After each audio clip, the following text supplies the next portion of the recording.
welcome back. Today we're filming outside because it's amazing spring day and we're here on this small island here in Norway. So today's video will be everything about journaling, how that improves your mental health, how to heal your past traumas with journaling and acknowledgement. Let's start.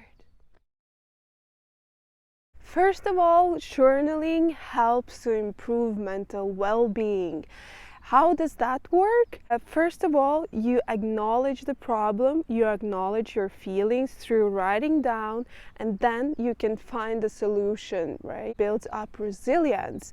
What I mean by that, through difficult situations, you build yourself up. First of all, you need to clear your mind from all the thoughts that is in the way to find the right solution.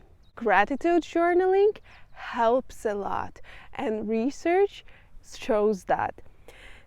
Two psychologists, Robert Emmons on the University of California and Michael McCullough of the University of Miami, have done much of research of gratitude. In one study, they asked all participants to write a few sentences each week, focusing on particular topics. One group wrote they were grateful for what occurred during the week. Second group wrote about daily irritations or things they had displeased them. And the third wrote about the events that had affected them, with no emphasis on them being positive or negative. After 10 weeks, those who wrote about gratitude were more optimistic and felt better about their lives. Surprisingly, they also exercised more and had fewer visits to physicians than those who focused on sources of aggravation. This research shows how important it is to change the focus from the negative things to more positive things. And later in video, I will tell you how that works. Journal how you want. There's no rules. That is your free space. That is your safe space. You can write about everything that appeared on your mind. It can be weird thoughts. It can be everything. It's just you and your space. Take colorful pencils as well, and if it's hard for you to start writing about the feelings, start drawing them. Take colorful pencils and start to draw how you felt today, or what are your thoughts on mind. Afterwards, you're gonna take that drawing in front of you and you start to analyze. Be curious here and ask yourself, why did I choose red color? What does that mean for me today? What is that certain element meant for me today? In that direction, you're gonna find answers about yourself, about your mood, about how you're just feeling.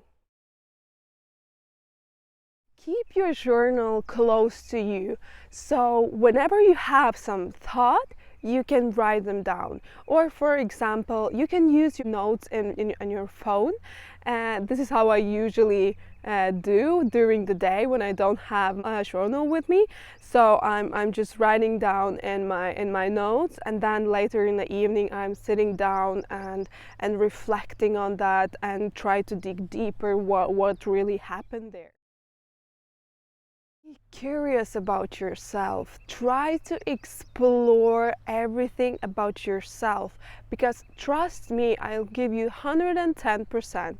When you're gonna start this journey, you're gonna understand that how colorful your soul, your character is. You're in fact more than you know about yourself.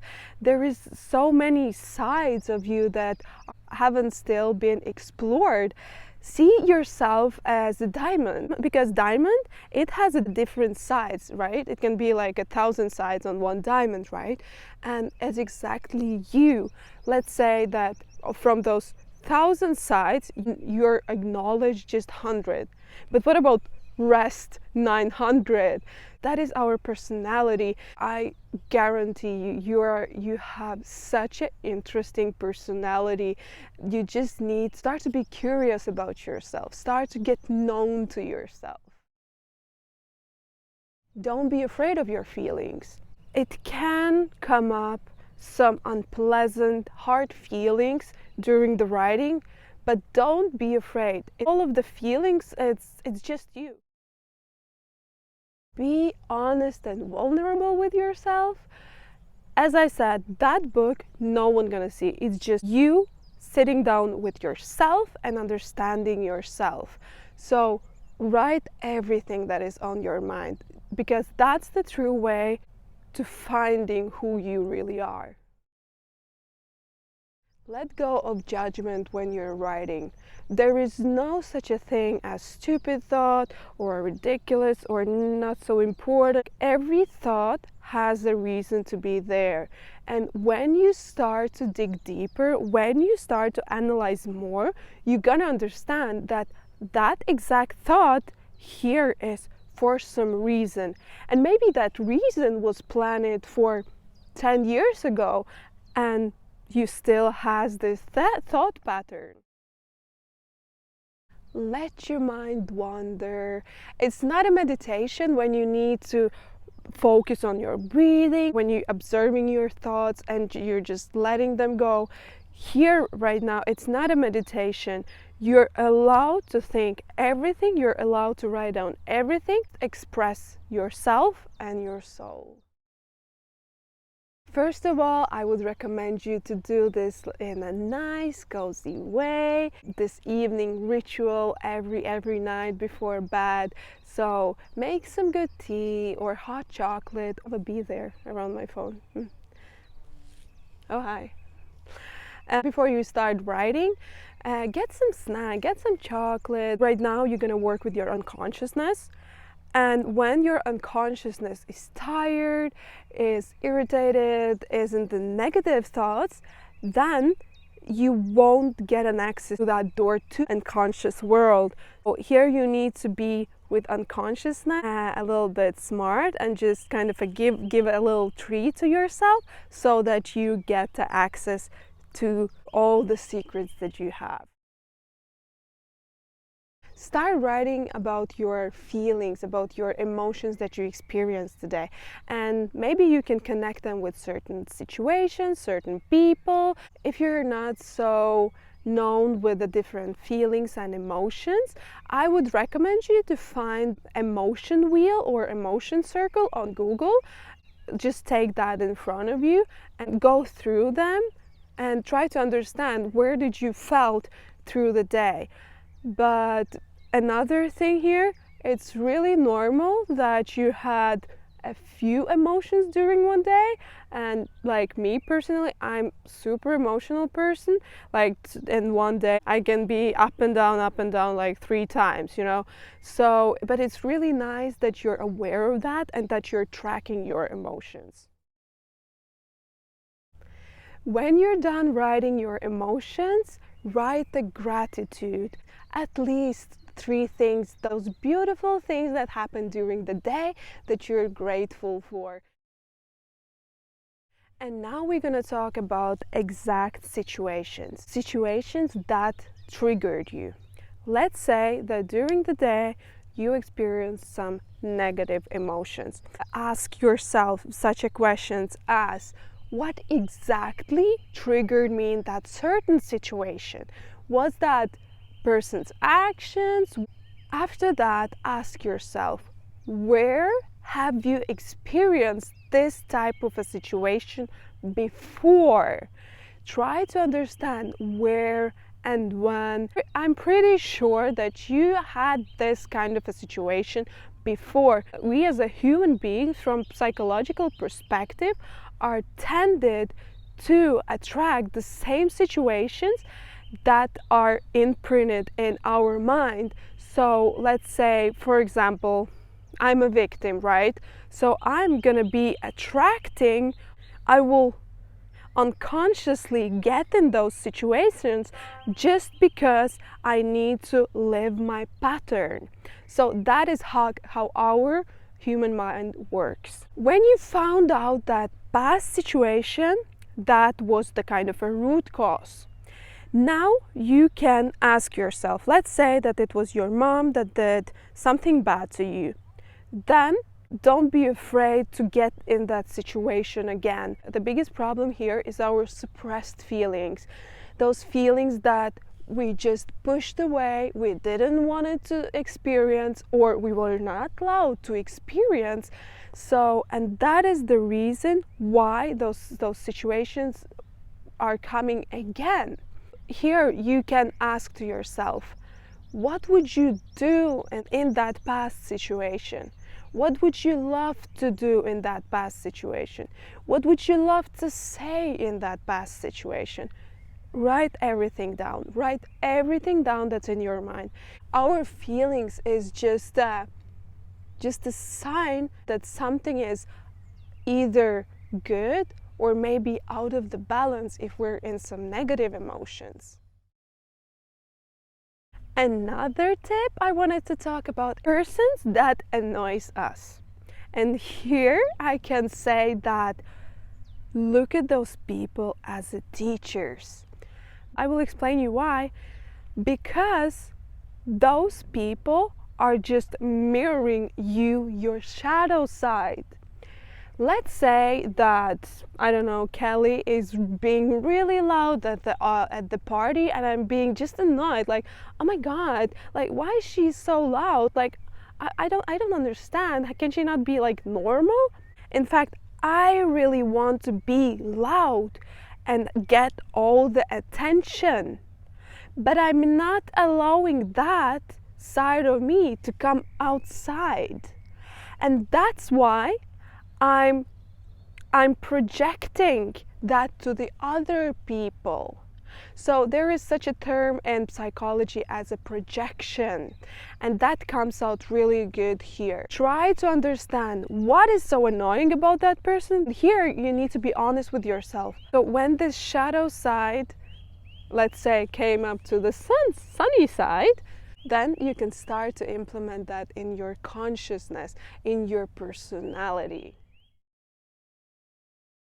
Next one is about negative emotions, and here I have some questions what you can ask yourself. For example, today I felt an anger. I really didn't want to feel that one. Ask yourself why that feeling is so hard to digest for me. Why those feelings are forbidden for me. Why I'm not allowing myself to express anger in a healthy way. Why I cannot protect myself using anger in a certain situation. And then you need to dig deeper and you need to go to the past situations, and then you're gonna find that someone learned you that. You can write about that experience. Who was the person who learned you that pattern? Who was the person who learned you that anger isn't good? So meaning of this exercise is to accept all your feelings that you feel, both a positive and negative way. Say, and during the day you found some amazing quote, you just write it down, and in the evening reflect on that one. What was the thing that resonated with me? How that quote could be applied in my life? Try to be a little bit philosophical here. Compliment yourself, because you have 1,000, million, trillion beautiful things about you, about the way you are. Here I will recommend you to write at least 5 things every single day. We're gonna move our focus onto the positive side. What would you love to improve? I would love to be writing every single day about my feelings. Write them down, and so afterwards you can write a plan how you gonna get to that goal. Now I wanted to tell you about my own experience and how journaling helped me. So as I told in my previous video, I had a really tough time in February. During that time, I was having a Gestalt therapy, which I wasn't since November, and I was journaling every single day. And for me personally, it helped so much. I just felt that there are so many things, so many traumas that wants to be healed, that wants to be seen and wants to be heard. So that's why I had like seriously an urge for writing every single day. And every time when I went to my therapist, we could talk about those things. And after therapy, there was as well a lot of thoughts that I had on my mind. Another thing what helped me in February, I was writing gratitude every single day. And at that time, like there were, for example, some people who just came over. There were some people who just called and asked me how I am. So at that moment, when I shifted my focus from the negative side of being in the dark spot, so I shifted that to the positive side, because you can't erase anything from your mind, because then you will just go crazy. The thing what you can do here is to shift your focus to more positive things.